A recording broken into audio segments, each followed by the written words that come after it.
I'm a reporter for the Boston Phoenix. Editor says to me one day, we have a guest in town at Harvard, Neil Armstrong. It's the 40th anniversary of his walk on the moon. And I want you to go interview him. And I want you to write a story, and I want the story to be something a little bit different. I mean, for 40 years we've been reporting that he's walking on the moon, and we want it to be something a little bit different than that.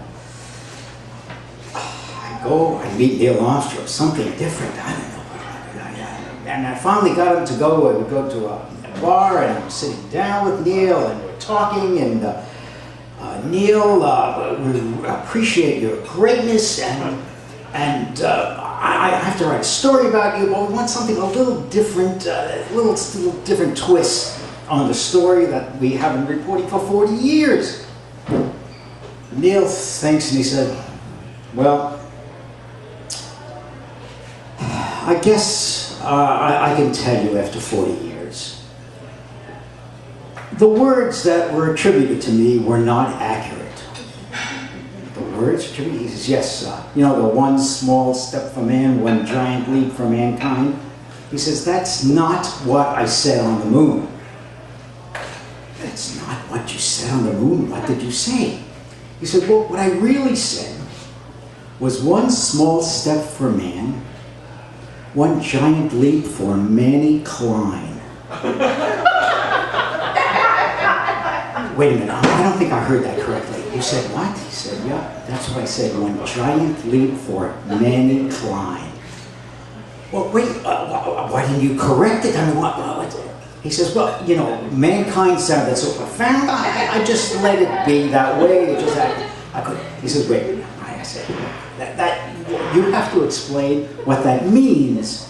One giant leap for Manny Klein. I mean, what does that have to do with anything? He says, well, the story is, I grew up in Dorchester, and we had an apartment there, and next door to us were the Kleins. There was Sadie and Manny Klein. And it just so happened, the walls weren't very thick, and their bedroom shared a wall with my bedroom. And Manny and Sadie were always fighting. They were fighting over money. They were fighting over sex. They were fighting all the time.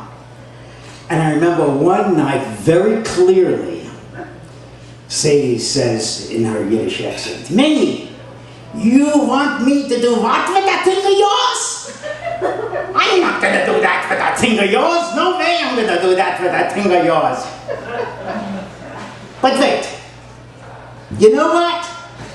When that kid next door, Neil, when he walks on the moon, then I'm going to do that. I never published a story, nor did I ever meet Manny with a smile on his face.